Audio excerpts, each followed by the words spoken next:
Alright guys, so with Hey, what's up, guys? Welcome back to Binging with Babish right here, we got Morning Burger from the same sale. Alright, let's get going guys. This also with Babish, where this week interesting. we're taking a look at the Good Morning Burger. Please stick around after the Good episode Morning to find out Burger how you can is win a less trip than to 6 Italy minutes. with me, thanks to Omaze. More on that later, because for now we gotta measure out 18 ounces of beef. This is going to be one truly Homer Simpson appropriate burger. I'm gonna try to pad out a patty that's not too wide for a burger bun, but not too thick to cook in a frying pan, which is impossible. So we're just gonna make this, which we are of course going to season liberally with kosher salt, and I'm tired of pestling my peppers, so I procured a pepper mill from the closest purveyor in my proximity, so I could properly pepper my patty. Once we got that patty all seasoned, we're gonna slice up a little bit of ham that we're gonna fry in a little bit of vegetable oil, just so it's not cold going onto our burger. Likewise, I've got my bacon roasting at 375 in the oven. Now I'm going to grease up a non-stick skillet with a little bit more vegetable oil, and once preheated, I'm going to carefully our giant burger patty, which I'm going to season and chipotle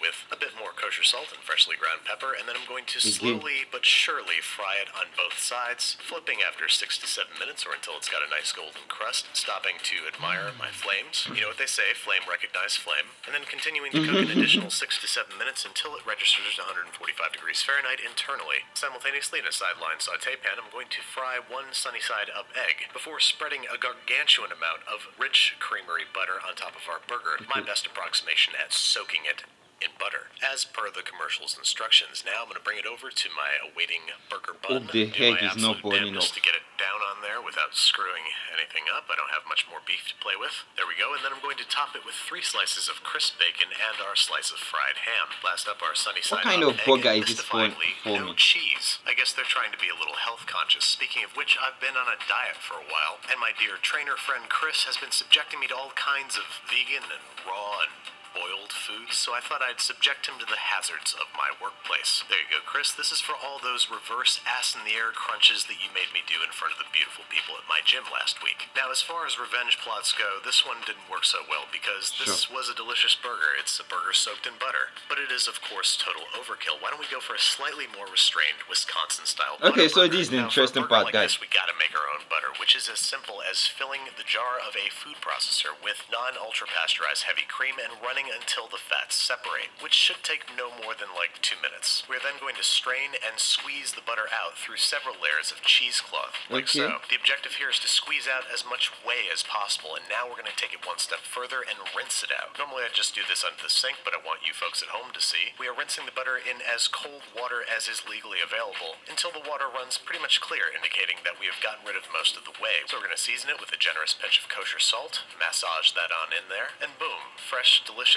creamy homemade butter, which we're going to use to make an approximation of the butter burgers from Sully's Grill. For that, we need to try and recreate some of their famous stewed onions. So I've got 2 roughly chopped small white onions, which I'm going to slowly cook in about a 1/4 cup of olive oil over medium heat for 2 to 3 minutes until just softened, not browned. We want to gently heat these onions and not caramelize them in any way. We're also going to add about 2 tablespoons of our homemade butter and maybe a 1/3 of a cup of dry white wine. And then I'm going to cover and let these stew for 10 minutes. I adapted this recipe from Living Burger demigod George Motes, so you know it's going to be good. 10 minutes is up, and we're just going to give these guys a little stir, make sure that nobody's sticking to the bottom of the pot, and add maybe a 1/3 of a cup of beef broth and a few twists of freshly ground black pepper. And then we are bringing that to a simmer, lowering the heat, covering and simmering for another 10 minutes. We're then going to simmer uncovered for about 20 minutes until we're left with a thick, delicious onion jam. Try not to eat this with a spoon because it's going on our burgers. Speaking of which, let's get those made. What I'm going to do here is sandwich a 1/4 pound beef ball betwixt 2 sheets of parchment paper and use the bottom of a plate, roughly the size of my intended burger, to act as a mold, because we're trying to approximate the pre-smashed burgers from Sully's. Now I'm going to cut the parchment paper down to size and smack this guy face down on a ripping hot stainless steel or cast iron skillet. And this burger's super thin, so just from this point on, treat it like a smash burger, super high heat. Season on one side only with kosher salt and freshly ground pepper. Flip once nicely browned on one side, and once flipped, immediately apply cheese. Okay. Yellow American is the only way to go. We're then going to top with a few tablespoons of our stewed onions and apply a little bit of water to our cooktop before covering so the cheese can steam and fully melt. While the cheese melts, we are besmearing the top of our toasted burger bun with just way too much butter, like 2 to 3 tablespoons worth, retrieving our completed burger and introducing it to our bun. And as they say in Wisconsin,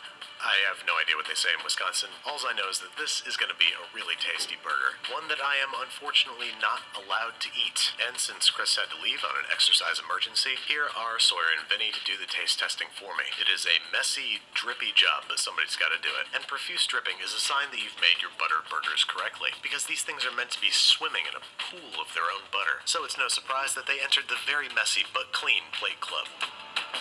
Hey guys, I am so excited to announce that.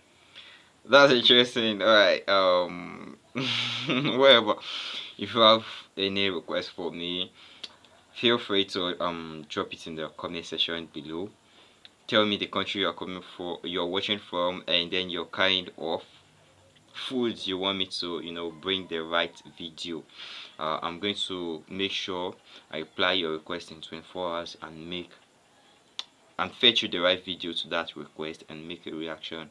So Omaze wants to give you the chance to win something big. They want to fly you out to be on an episode of my show. That's Italy. Not part of our business on this channel. Alright, catch on.